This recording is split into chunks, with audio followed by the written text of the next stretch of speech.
to Coffee with Christy and Crew.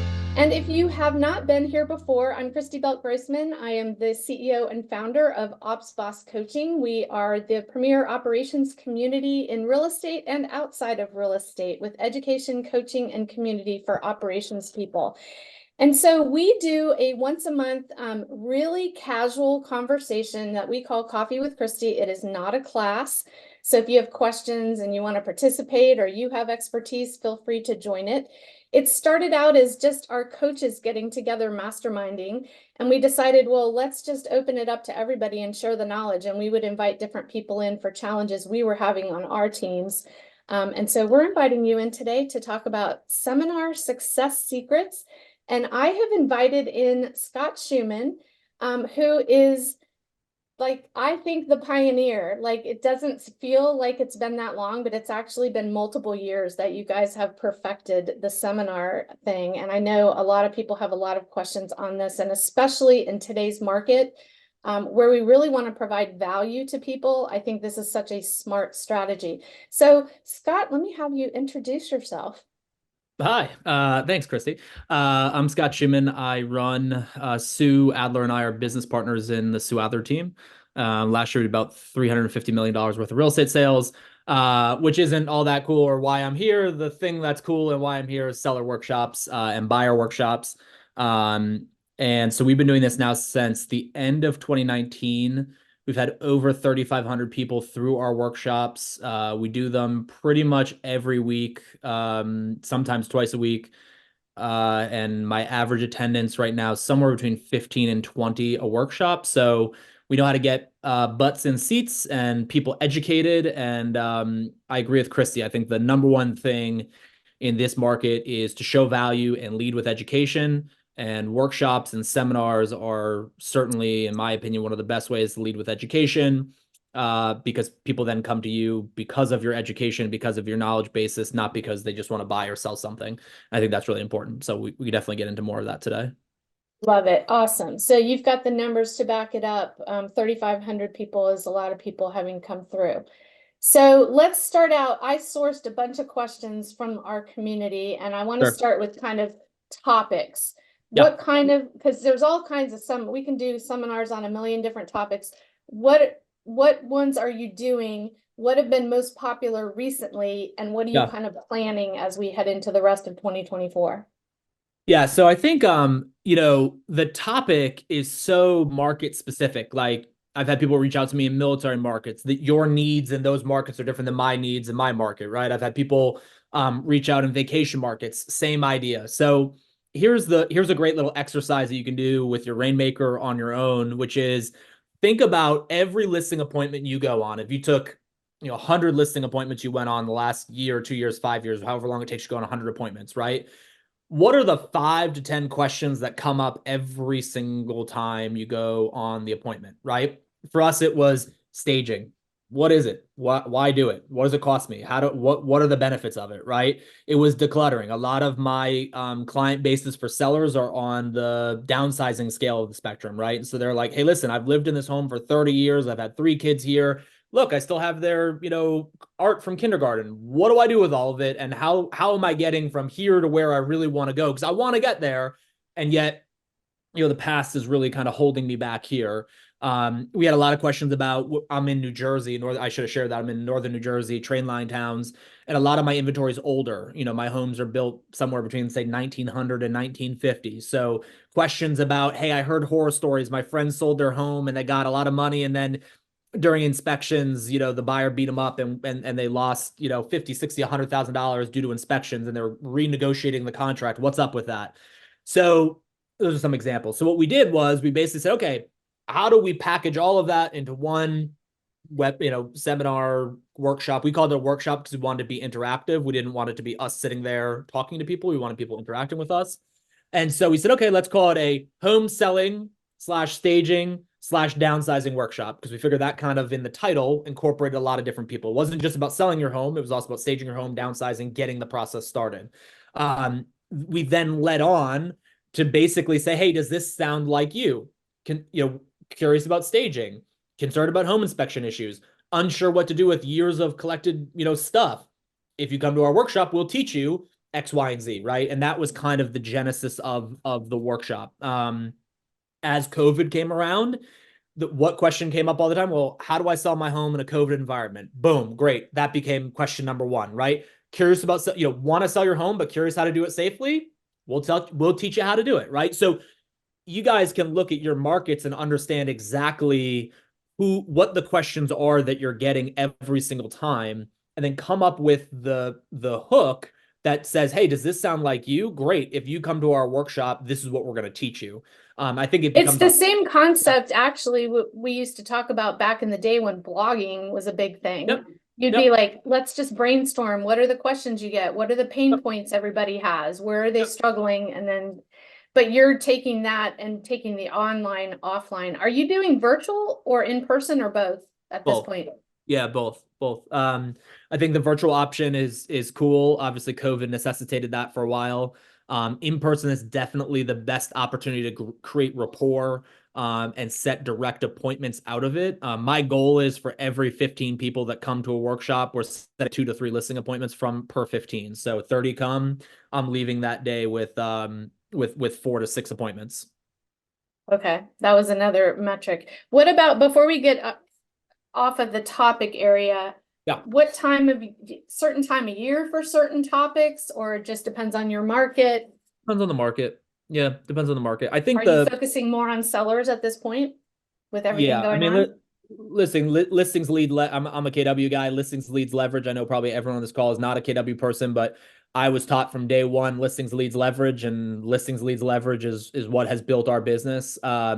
So I do buy our workshops. I call them a how to win workshop, because same idea. All my buyers were tired of losing. So I said, well, wait a second. If you're a buyer, wouldn't you want to win? So how to win. So we came with a how to win workshop. People came to that. But yeah, the home selling workshops are our primary focus and kind of what we spend the most amount of time, effort, and money behind to make them happen. Okay.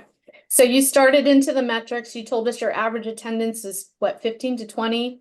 Yeah, right and now. And then what metrics are you measuring post besides just appointments? Yeah, appointments. Well, so here's the thing, like I think coupling up to, okay, let's back up a step.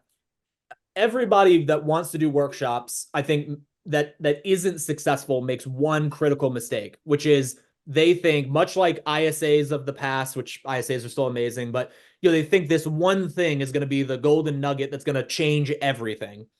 It's a piece of a bigger puzzle, right? And so if you don't have a great lead gen system to get people there, the workshop could be amazing, but if no one's watching it, what are we going to do, right? Similarly, if I'm meeting 3,500 people, yeah, there's value in the 3,500 people I'm meeting, but what's even greater of value is now I have this relationship building, right? A 33 touch or a whatever you call it in your business, to keep in touch with these people and bring them into your world. So that way I'm selling homes now, like literally this week, of people I met in the first month of doing home selling workshops. So some of it's quick, and some of it's just long tail. People come, people that come 3, 4, 5 times. They come once as, solo. They bring their significant other back. They bring their son or daughter back to get information. They have us over, maybe just to talk about, hey, I'm thinking about painting. What color should I paint? Because I'm thinking 3 years from now, I'm going to sell. I'm not ready yet, but I don't want to paint it something and have to repaint it. Great. Like that's what we're trying to educate our consumer base on, is if you're in the thinking about moving stage,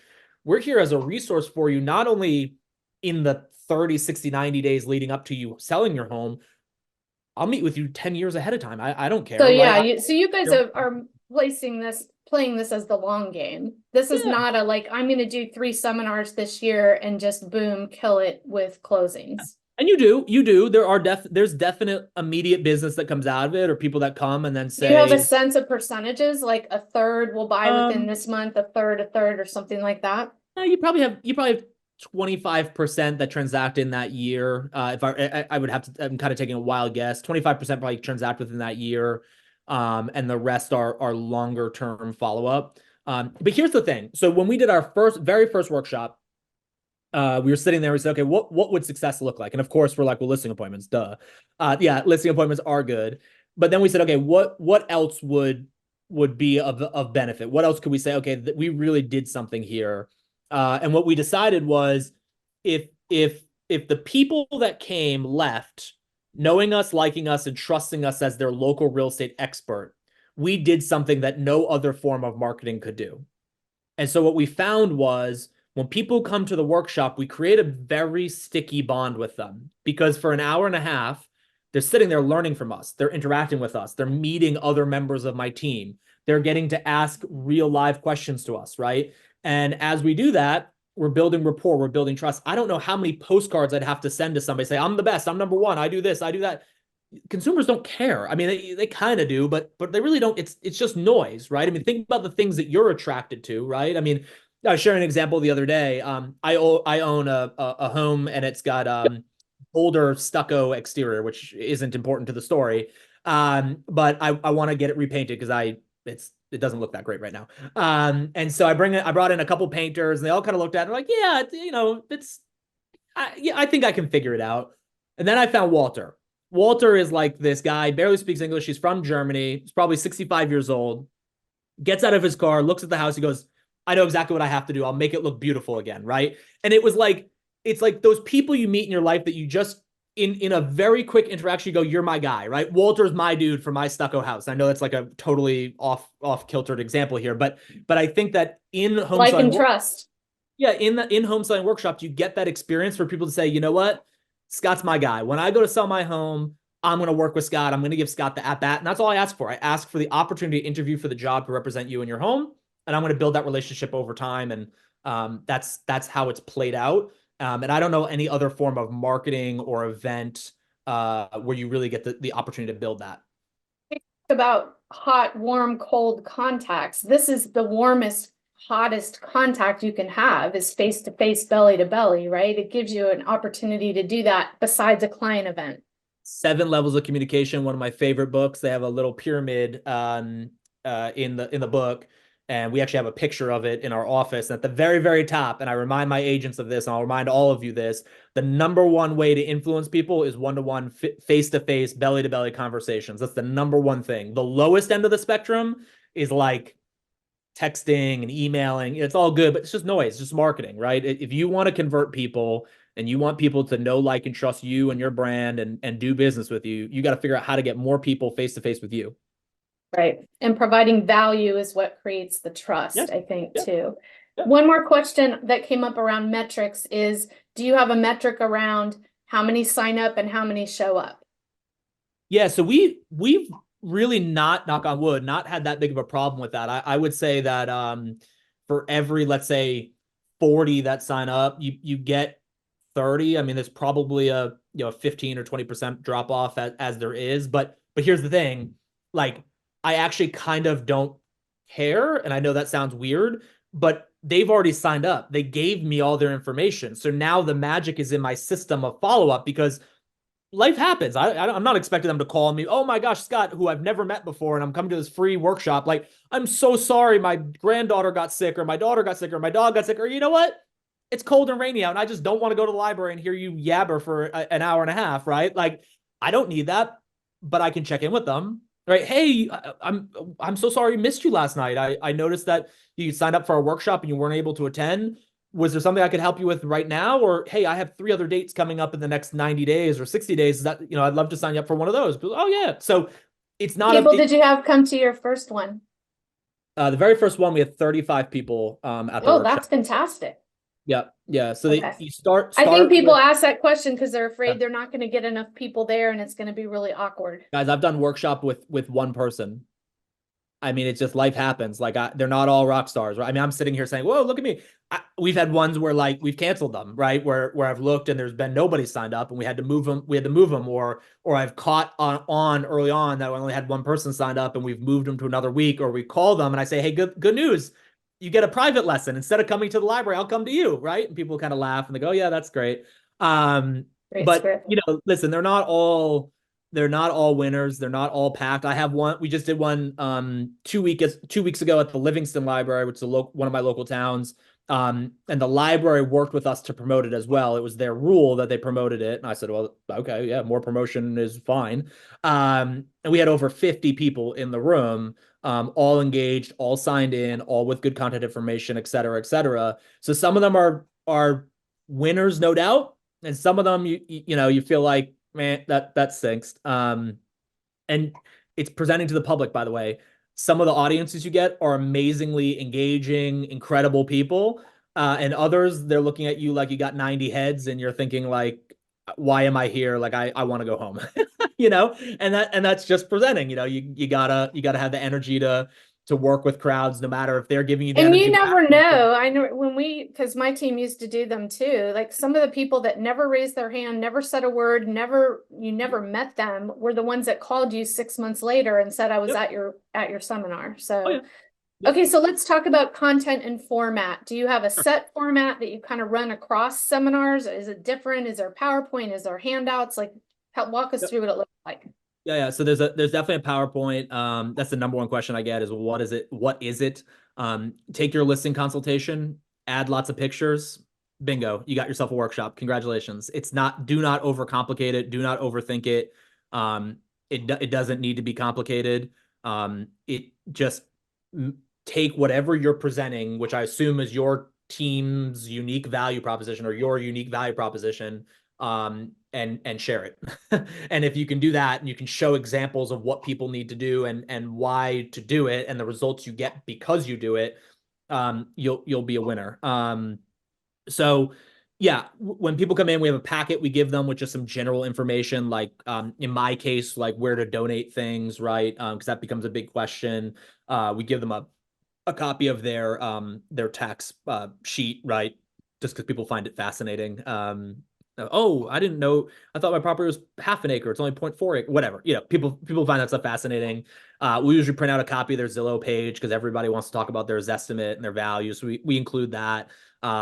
We include some helpful information like, how to think about sorting things, how to think about where to donate, right? We kind of rip off some self-help book kind of things around that. That's pretty much it. I mean, the information is fairly, and some market You're stats. shaking your head though, like, oh, this isn't that like much information. And yet what I'm thinking is for the average consumer walking in, you have now made them like you and trust you right off the bat before you even started your webinar or your seminar, Right. because you've Yep. give them information that's useful and helpful and Yeah. something that makes you look like an expert. Yeah. I mean, it's a professional presentation for sure. Yeah. We do this pretty cool yearly mailer. So it's 28 pages. We mail it to 27,000 local homes. It has a bunch of market data in it, soft cover, 100-pound paper. It's really nice. So we include a copy of that in there. Again, I think it elevates our brand. It shows them how professional and put together we are. And then the presentation or the workshop is a set of slides. It runs for about 90 minutes with a break in the middle, where we break out everybody into groups and we do one-on-one conversations with everybody in the room to make sure that their individual questions get answered. That's conversion time, by the way. So if how you convert is through that.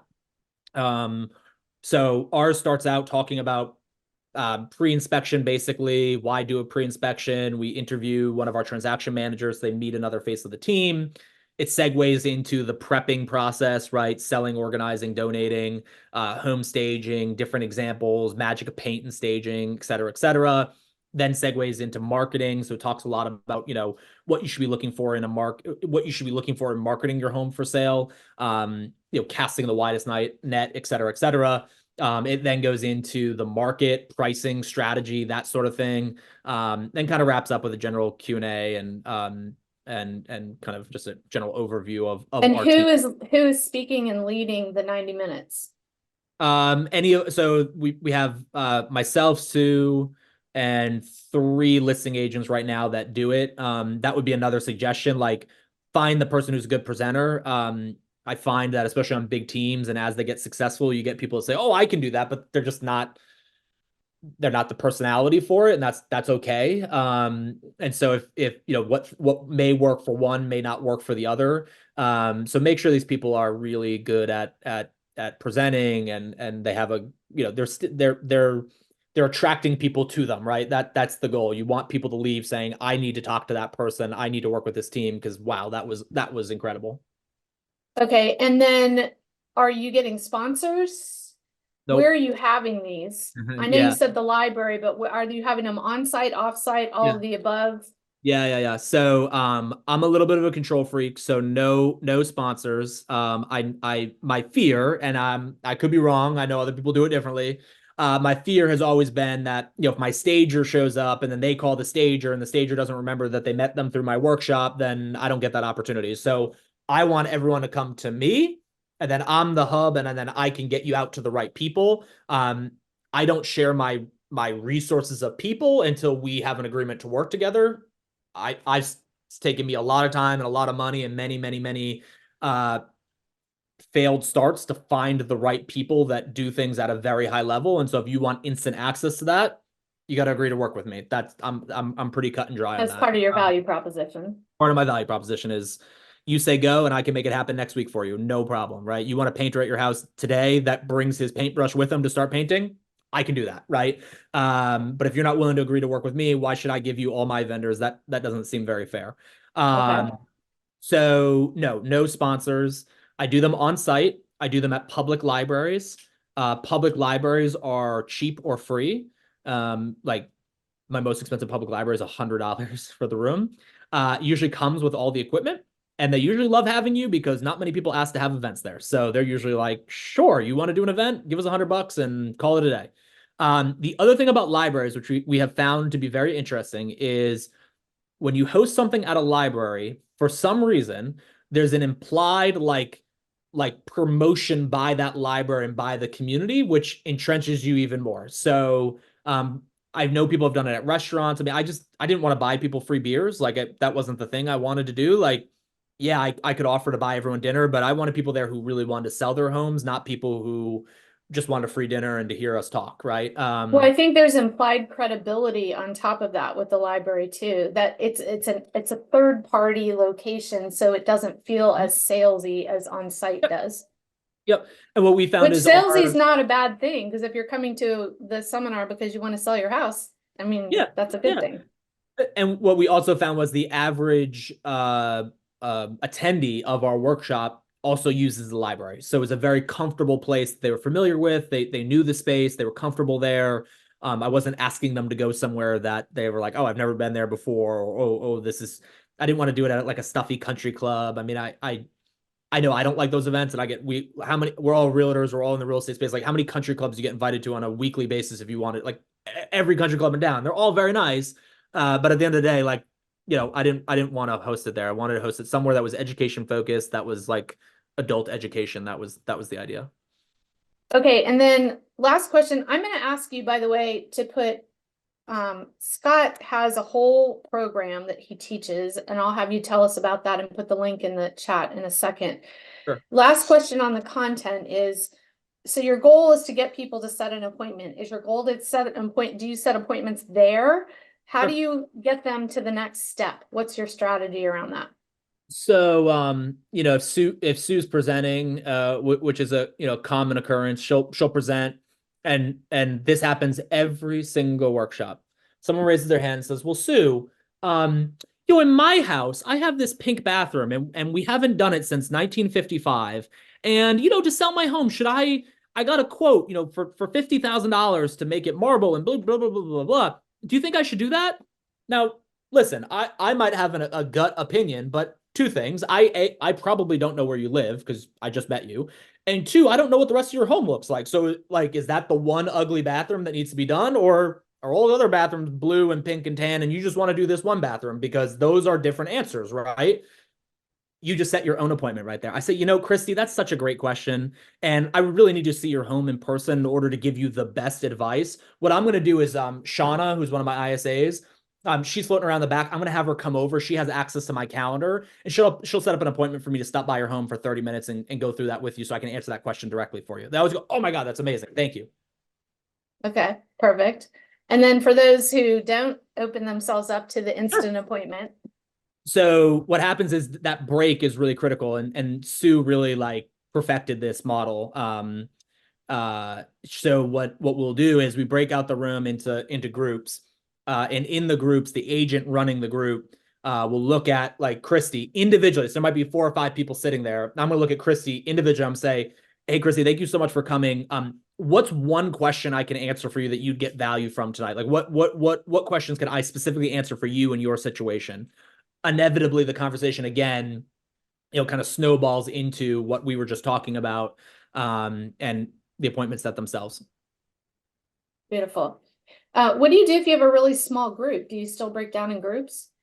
No, sometimes we've had, where there's 3 or 4 people, it doesn't make sense. At that point, you're really just going to work the room really, really well. And I find that the smaller groups are the most interactive groups, and because they just feel more comfortable and there's more time for it, it seems more socially acceptable at that point.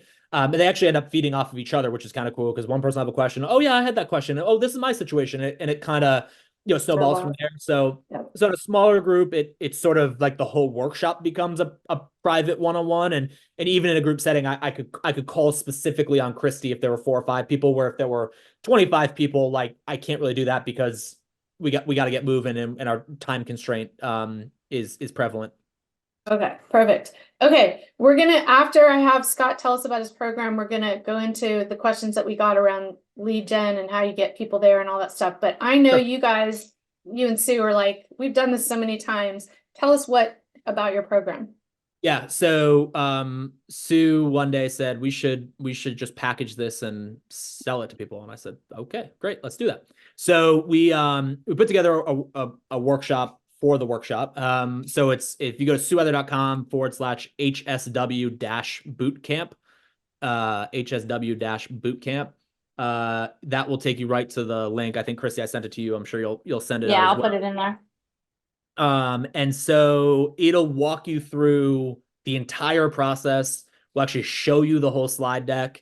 And then we give you a Google Drive folder with all of our marketing, all of our materials. The only thing we don't include is the actual PowerPoint itself, but we give you a whole outline of the PowerPoint, how to make it on your own, everything, the follow-up plan. Like our goal was to take it and give it to people, and they could just put their logos in there and recreate it, and boom, they'd have a workshop. So Plug and play.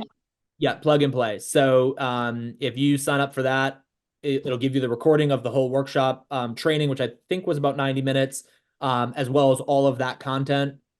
And what I'll do, I did this for the Ops Boss retreat too. If any of you sign up, I'm more than happy to give you and your Rainmaker, you and your team, a 30-minute coaching call afterwards, so I can help you specifically implement the product. So if you sign up and shoot me an email, my email is really simple. It's my first name, Scott@SueAdler.com.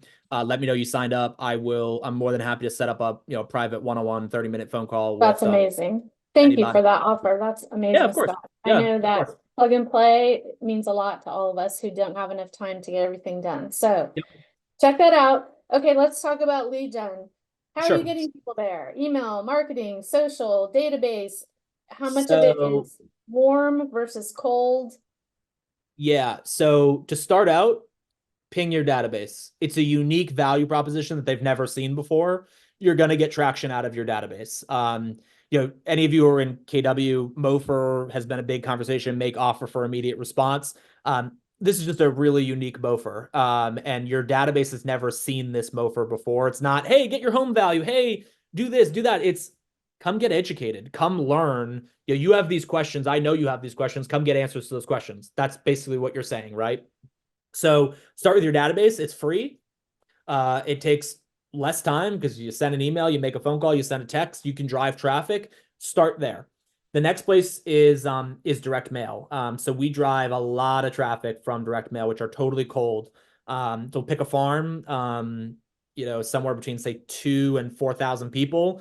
The direct mail is a numbers game, guys. Like conversion rates are like 1% is like, wow, what did you send? Like, that's amazing, right? And so I see so many people say, Scott, direct mail doesn't work in my market. I said, well, how many people did you mail to? 90. Well, the odds of 1 in 90 is so small. Go out there, find a mail house, spend a little bit of money, and pick a big sampling size. Like, go find 3, 4, 5,000 homes and mail it. You will get responses. It is a numbers game. You gotta poke enough people for somebody to turn around and say, yeah, I'm interested in that. You got to poke enough people enough times also. Yeah, totally. So direct mail. My other secret about direct mail is stop sending postcards. I know they're cute. I know it's good for branding, but they don't work. Send letters in regular envelopes. I'll share this story because I share it everywhere I go because it impacted my life and hopefully impacts somebody on this. I went to a conference once and the guy who created the Just Do It logo, everyone knows Nike, Just Do It slogan, was talking. And I don't really know how the topic came up, but he said, you people in real estate, you guys are so funny. He said, I get a gazillion just listed, just sold postcards at my home. He goes, how many of those agents I actually know their names of? Zero, right? He goes, they're nice. He goes, but here's what happens every single time. He says, so I go out to get my mail. My mailbox is at the end of my driveway. So I walk down to the mailbox and I open up my mailbox and I get all my mail out, right? Everyone has done this a million times in their life. He goes, and on my way back from the mailbox to the front door, what do? I sort my mail. What goes in one thing goes in one hand, all the colored things, right? All the postcards, all the catalogs, all the fancy whatever I got, right? And the other hand goes my letters because they're bills or their notes or their cards or they're something important, right?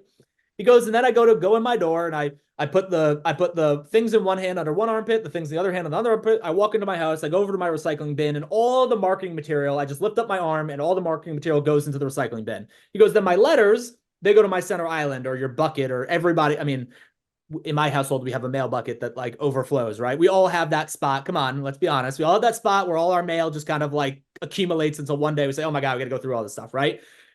What pile do you want to be in?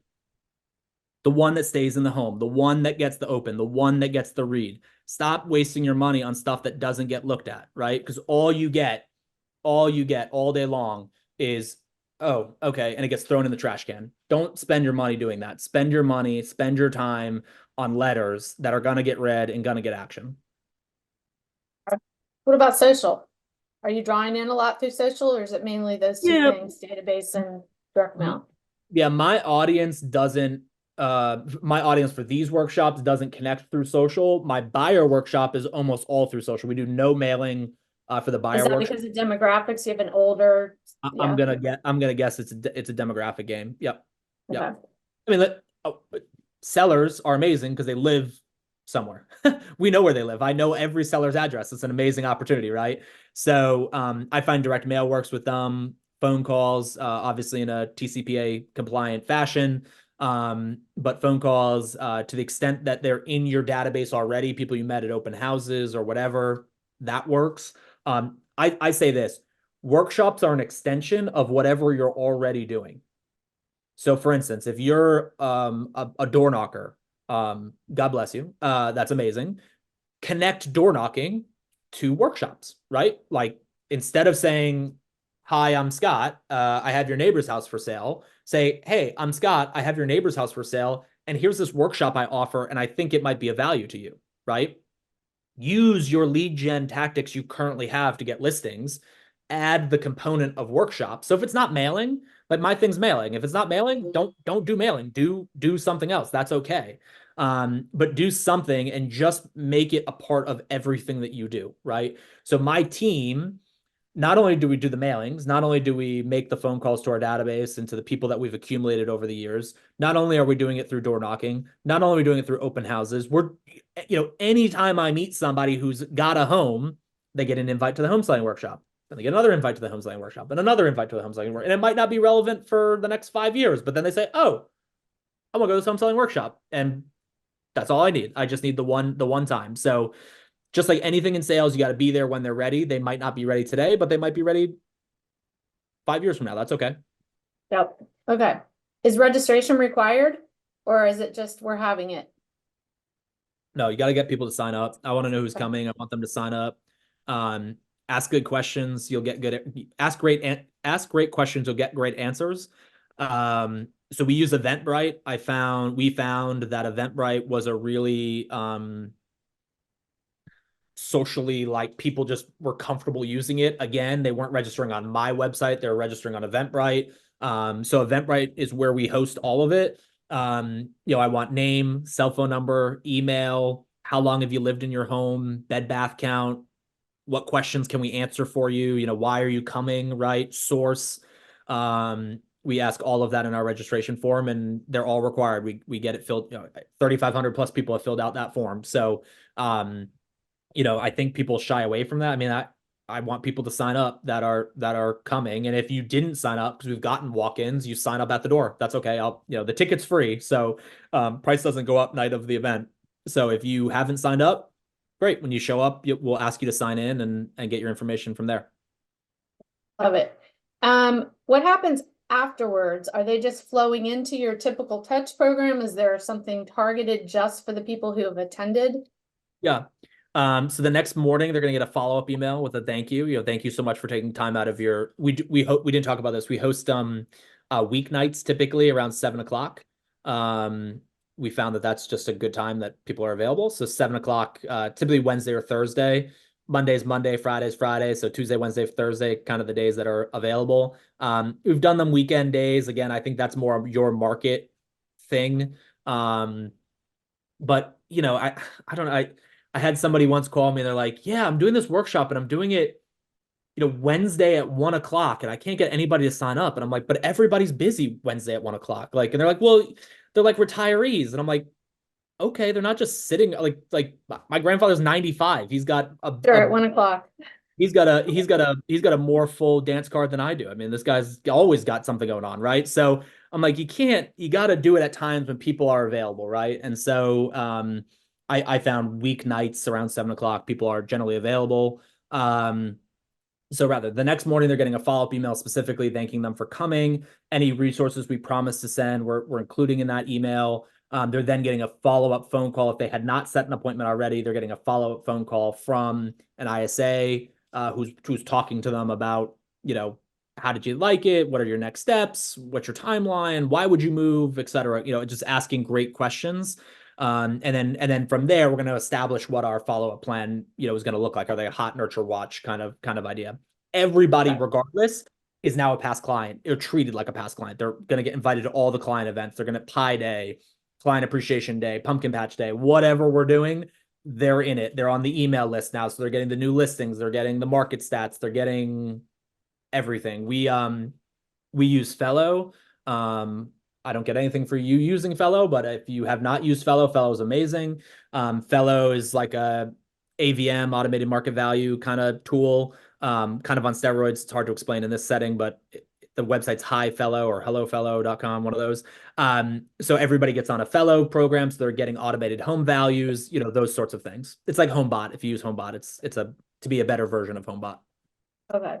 All right. And then lastly, since this is an Ops Boss call, all the Ops Bosses want to know all the little details about what have you learned about the tech and how can we best support the behind the scenes and where are you hosting it and what are the mistakes we can avoid? Okay. Go to the library ahead of time. I cannot tell you the amount of times we've panicked because we didn't have the right connector for the right TV projector thing. And librarians are awesome. Most of them are not the most tech savvy people. So they look at you like, I have no idea what you're talking about or what you need. And I don't have that. Even though sometimes they do. So sometimes you got to ask them, don't you have a big bucket of cords somewhere? They're like, oh yeah. You're like, okay, good. And you rifle through and find what you need.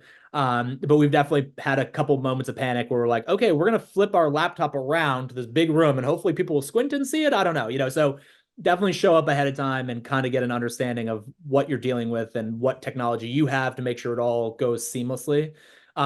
Make sure you explain to the library or wherever you're hosting it how you want the room to set up. We set up like a classroom style. Again, you don't want to get there and have 30 people coming and all of a sudden you got to rearrange the room and you kind of, you just look unprepared. We want it to be really professional. Name tags are important. Even if you think about it, even if someone's wearing a name tag, it's a lot better when people address you by name. So instead of Christy raising her hand and me being like, oh, I can say, hey, Christy, what's your question? Right. Again, on that idea of building trust and rapport, name tags, being able to call you by name, it makes it, they know your name. I should probably know your name. That's kind of the rule that we live by. And I think, listen, it's not, the best part about it is it's not really all that complicated. I think we just overcomplicate it because it's scary because you're doing a big presentation and you're going to promote it and you go, well, what if nobody shows up? And then, oh my gosh, what happens if too many people show up and I mess it up? The good news is both are okay. If nobody shows up, you tried and keep doing it. Don't just give up. Keep doing it. People will show up. And the second is if a lot of people show up, you can't mess it up because they don't know what the content is. Only you know what the content is. So what are you afraid of? you'll do it, right? Um, One tidbit though is on the content. When you put together the content, get 5 or 6 people that know nothing about real estate and 5 or 6 people that know a lot about real estate together and do a dry run. Because if you're anything like me, you work on these kind of bigger projects and in your head it all flows together. And then you present it and people are like, wait a second, how did you get from there to there? And you're like, oh, blah, blah, blah, blah. And they're like, yeah, yeah, but you didn't explain that to anybody. Like you only said that in your head. It didn't make any sense out here. So you can iron out some of the upfront kinks by bringing, again, make sure there's people that know nothing about real estate because you need the layman's, viewpoint on it. And people that actually know real estate because sometimes they'll just correct things that are maybe inaccurate because you wrote them at 3 a.m. because that's when the idea came to you. And they're like, no, that doesn't, that like doesn't make any sense. And then just be open. Like when you do it the first time, it's going to be really great. And there's going to be things that you're like, oh, next time I need to spend less time here. Like read the room, bring people with you that can also help you read the room because they'll be honest with you. They'll be like, hey, it was really great, but you went 2 hours and you lost everybody at 90 minutes. Like we need to shorten this by 30 minutes, right? Or maybe in your case, in your market, hey, we went 90 minutes and we lost everybody at 60 minutes. So do we have a content problem or a timing problem, right? Or you spent so long talking about paint that like literally people were like, oh my God, is this woman gonna, or this woman or this guy gonna move on? Like, come on, we get to another topic, right? Thank you, Scott. When you guys first started in 2019, at what point did you and Sue kind of look at each other and go, we got this dialed in, like this is worthwhile? We rework, we retweak the workshop every time we do the workshop. Like But it was good enough the first couple oh times that you were like, yeah. this was worthwhile and we're gonna keep going. Yeah, we did it. Okay, so what happened was Sue built the workshop out, like the original slide deck, with some, just ad-libbing and whatever. She built out the workshop. We did a mock presentation. We changed a lot of stuff around. We moved some pieces. Okay, this is good. We did the first one. And then really it was just a commitment to doing it. Like I mean, Sue's the one who initially bought into it. Like, I think I was actually probably a naysayer at first. I was like, gosh, no one's gonna show up to us to a workshop. Like, come on. Like, and she was like, nope. Like, she sees it. She's like, I got it. We're gonna do it. And I'm like, all right, let's give it a shot. And it's, I think that really is what it takes. Like, you just have to be committed to it and say, like, no, we're gonna do it, and we're gonna promote it everywhere, and we're gonna find our sweet spot, and we're gonna tweak things, and we're gonna get there. And the good news is the cost to do them is so low that like if you make a mistake and nobody shows up, and even if the library won't let you like reschedule something, like what are you out $100? I mean, we all make Still mistakes learning a too. lot more Yeah. than that. Yeah. How Yeah. far ahead are you marketing them? 45 days. So we've kind of like figured out that 2 weeks ahead of time to get letters is the right time spot. Anything longer than that, it seems like forever from now, and anything shorter than that, it feels too close. So like 10 days to 2 weeks is kind of the right spot. But we have typically 45 days worth of workshops on our website. Again, if any of you have ever watched that TED Talk about Jam, where they talk about consumer choice, it's a great workshop. It's a great TED Talk, and you should watch it. I'll give you the Cliff Note version. Why are there only so many variations of jam on a grocery store? There could be infinite variations, right? It's because jam companies realize, this sounds so silly, but jam companies realize that there's at X number, if you go one too many, people buy zero jam because they're just overwhelmed by the options. And if you offer too few options, somebody will choose a different jam company because they offer the option they want. So there's kind of a Goldilocks situation of like, call it 12 jams, and anything less and anything more, you actually hurt sales because you're either offering too many or too Too much few. to choose from. Similar to the home selling workshop. So we found that like 45 days out, 3 to 4 additional options, people will sign up for them. If you offer it too far out, they go, oh, I'll come back later. They don't come back later. And too few, they feel like, oh, if I don't do this one, I can't do another one. That date doesn't work for me, so I'm just not going to go.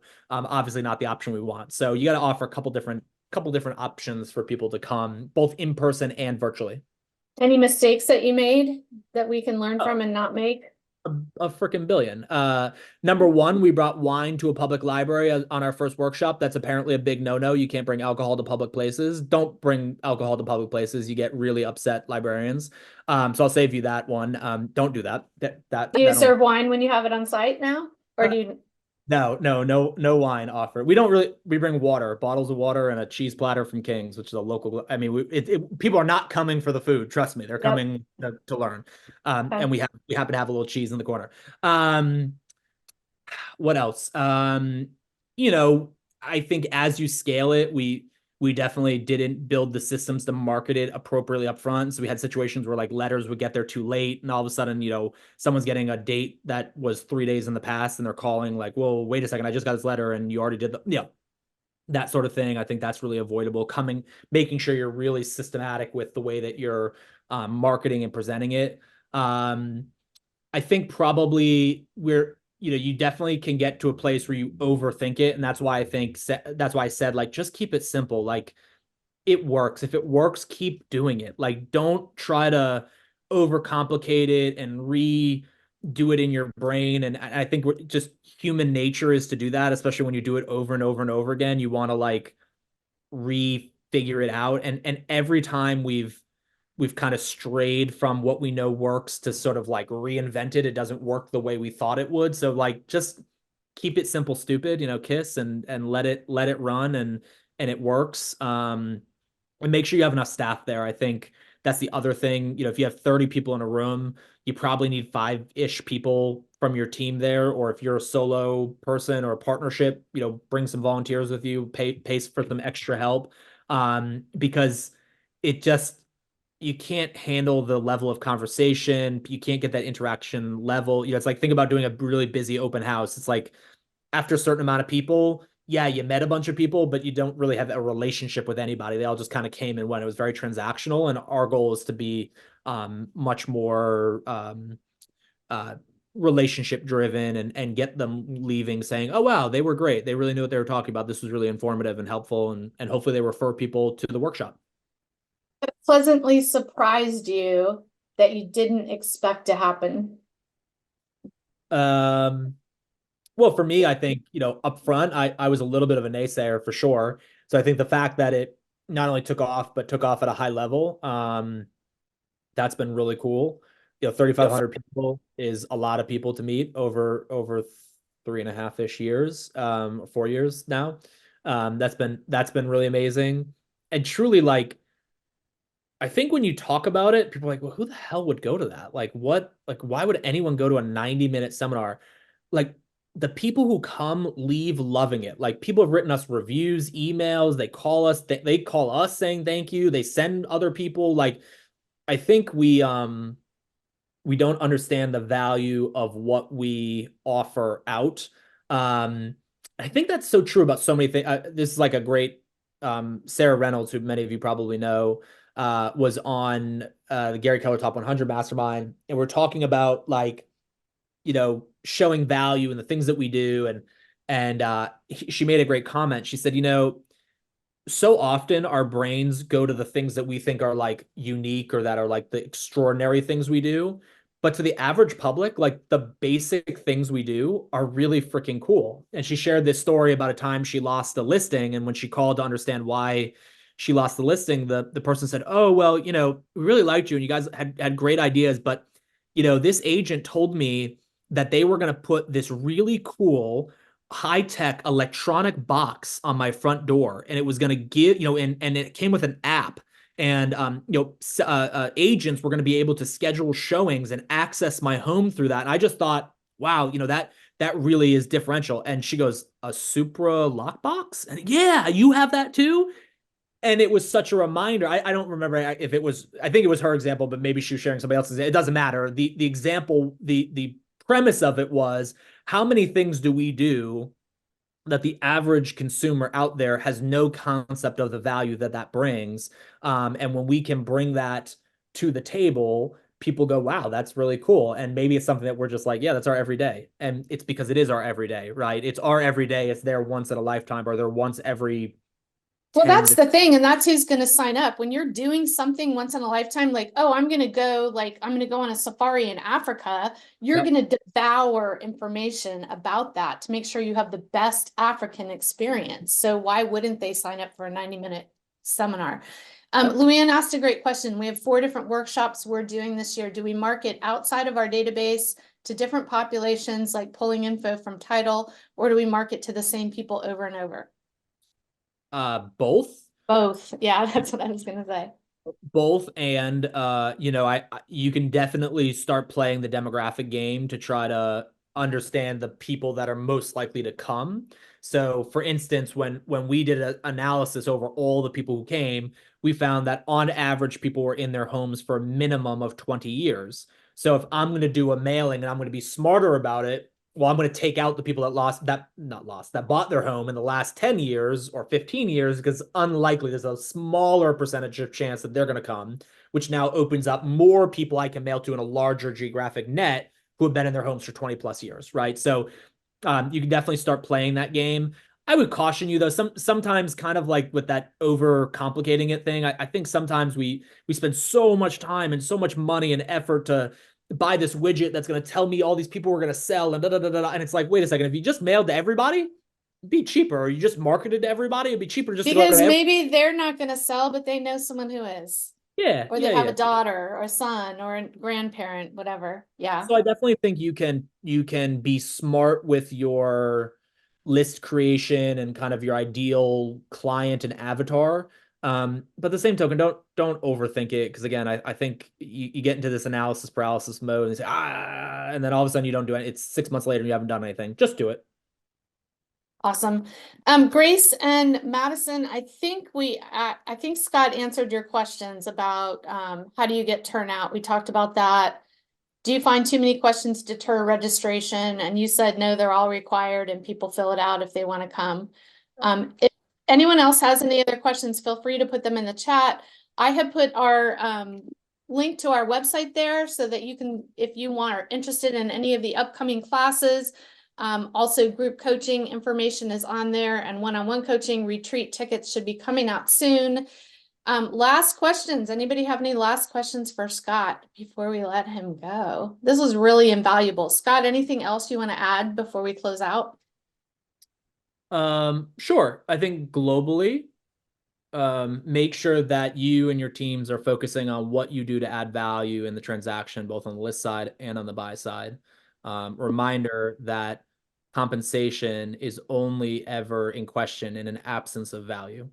And when you offer value, you then are able to dictate the compensation that you get paid. And Yes. I think that that's a really important thing to remember. And I think the other thing to remember and focus on is listings leads leverage. The market, the game has always, always, always, always, always, always been about listings. Focus on that, and what you focus on will expand. I promise you that.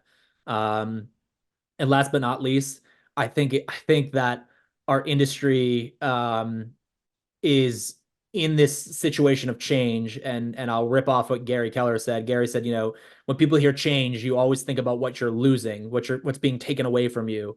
But what if you thought about, well, change means I could gain something else. I could do this and get that, right? And so I guess I would challenge everybody from a mindset standpoint of like, well, okay, change is inevitable. And when we look at change, how do we make sure that change benefits us and doesn't hurt us? And I think if you think about it that way, everything changes. I just use change like 10 times in a sentence. Hopefully you got that. But there's a nugget in there somewhere. And Gary definitely says it better than I do. But ultimately, I think he's right. Change is inevitable. The ones who succeed at the highest level are those that adapt to change and use change as the catalyst for a benefit to them, versus being scared of, well, change is happening and I can't do it the way I've done it for 20 years. If you let that happen, you're going to go extinct, because of course you're going to go extinct. Why would you not? And I would add to that, those of you who are on the call, since this is an Ops Boss call, some of you are familiar with the community and some of you aren't, but that's what community and masterminding is so important right now. And those of you who are on the operations side, we teach about the difference between the average assistant and an ops boss. This is an opportunity to be an ops boss, to power the change from within, to create the systems from within to support your agents and your teams doing this, to make sure that you are capturing the opportunity and not being left behind. So I want to thank you, Scott. Thank you so much. Scott, you are an element of, back in my day, of me reaching out to create community, and I'm so blessed, and our community is so blessed to have you pour into us today. So thank you for being here. Thank you all for attending, and we hope to see you at our next Ops Boss events, and have a great week, everybody.